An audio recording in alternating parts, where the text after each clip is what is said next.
Welcome back. We are still focusing our attention on terrorism, and the Islamic State says it has killed 2 hostages, a Norwegian and a Chinese citizens. ISIS gave no details about when or where 48-year-old Ole Johan Grimsgaard Ofstad from Norway and 50-year-old Fan Jingwei from China were killed. It had demanded ransoms from their country. Norwegian Prime Minister Erna Solberg said there was no reason to doubt the claim and called it a barbaric act. Chinese President Xi Jinping also condemned the killing. Will you believe it if I tell you that Boko Haram has overtaken ISIS as the most deadly terror group in the world? Well, that's according to the Global Terrorism Index, which is produced by the Institute for Economics and Peace. With its reign of terror in the Middle East, it's claimed to have brought down a Russian passenger jet, and now the atrocities in Paris, ISIS has commanded global headlines as the world's most dangerous terror group. But another militant Islamist organization overtook ISIS to become the world's deadliest terrorist group last year. A report released last Tuesday by the Global Terrorism Index says Boko Haram, the Islamic terrorist group based mainly in northern Nigeria, was responsible for 6,644 deaths in 2014, an increase of 317% from the previous year. By contrast, ISIS, the terror group to which Boko Haram pledged allegiance in March of this year, was responsible for 6,073 deaths.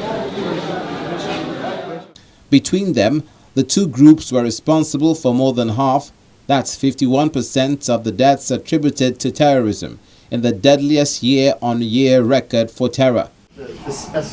Meanwhile, a group of former U.S. military airmen say lethal strikes by U.S. drones in the Middle East are fueling hatred towards the West and spurring the expansion of Islamist militant groups. The former U.S. Air Force members held a news conference in a lower Manhattan office to discuss the U.S. drone program, which is the topic of a new documentary called Drone. As the Intercept drone papers revealed, 9 out of 10 strikes kill the wrong people, and most of the people killed in the U.S. drone strikes are civilians.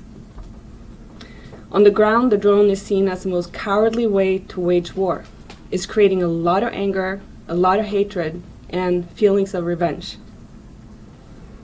The failures of the U.S. drone program is fueling terrorism. Like the head of intelligence for JSOC recently said, the U.S. drone program is creating more militants than it kills.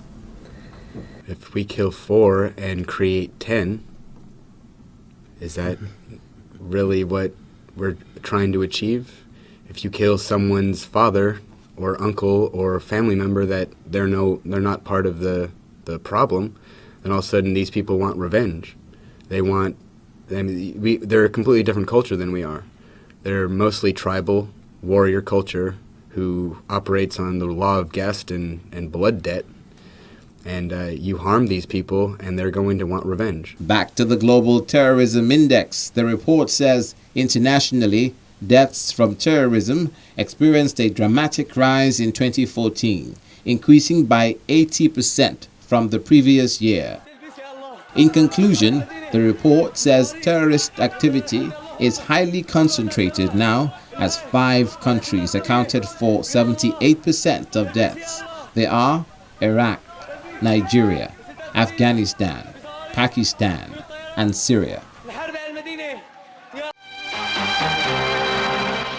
And that's it on Diplomatic Channel this week. Do remember that you can share your comments, questions, and suggestions with us by sending them to any of the addresses showing on your screen.